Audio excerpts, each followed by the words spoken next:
Okay, so in case you missed it, during President Trump's cabinet meeting, a reporter shared her own story. She described how she was attacked in Washington, D.C. in 2023. And I don't care what anybody has to say, this is just another example proving that all we needed was a new president. God bless this lady for her courage, and God bless President Trump. About crime, because we have a young lady here, Iris, of Epoch Times. You're Iris, aren't you, huh? And I heard you were very savagely mugged in the city, and we're not going to let that happen under this administration. That was last year. And would you like to mention what happened? Of course. So first of all, thank you, Mr. President. Do you want to listen to this? For having me here to share my story to the room and to the broader public. My name is Iris Tao. I'm a White House correspondent for NTD, the sister media of the Epoch Times. So more than 2 years ago, it was a Saturday morning in broad daylight. I was on my way to work, and a young man with a black ski mask pointed a gun at my face and threatened me to hand over my phone, my wallet, my laptop, and everything else.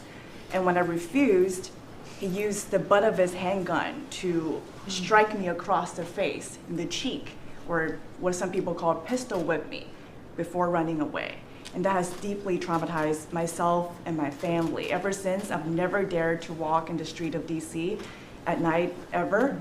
And my family was extremely worried. So, Mr. President, thank you so much for what you're doing right now, because you're being honest. Such incidents involved not just me, but also my family. If he had shot me, I could have died right there in the middle of nowhere without my families or my friends knowing, at the age of back then, I think 23, just starting my career here in DC without even starting a family. But now I'm very blessed to have this opportunity to. So you had a gun pointed at your head, and you probably figured that he's going to pull the trigger, because these are animals that don't know what the hell, they couldn't care less.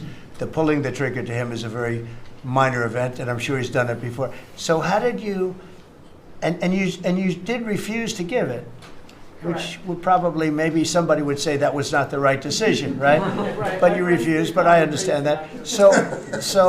And then he hit you real hard. Yes. It's really amazing that you weren't shot, though, isn't it?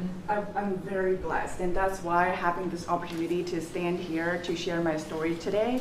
One, I'm very grateful for God for allowing me to still survive to this day, but also to Mr. President. Thank you for now making DC safer. Thank you very much. For us, for our families, for my parents, on my behalf of my parents, and now my baby on the way. Thank you so much.